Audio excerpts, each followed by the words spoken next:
आज परभणी शहरामध्ये शिक्षणाचं जे खाजगीकरण होत आहे, नोकऱ्यांचं जे खाजगीकरण होत आहे, याच्या विरोधामध्ये मोर्चाचं आयोजन करण्यात आलं होतं व तो मोर्चा एक चांगल्या पद्धतीनं परभणी शहरात काढण्यात देखील आलेला आहे।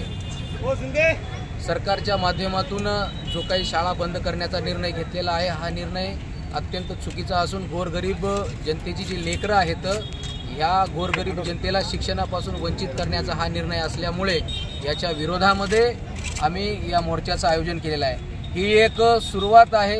येणाऱ्या काळात याच्यापेक्षाही आम्ही मोठ्या प्रमाणात मोर्चाचं आयोजन आणि या सरकारला धारेवर धरण्यासाठी आणि या सरकारला जागं करण्यासाठी याचं आम्ही आयोजन करणार आहोत। म्हणून आज याची सुरुवात झालेली आहे परभणी शहरामध्ये।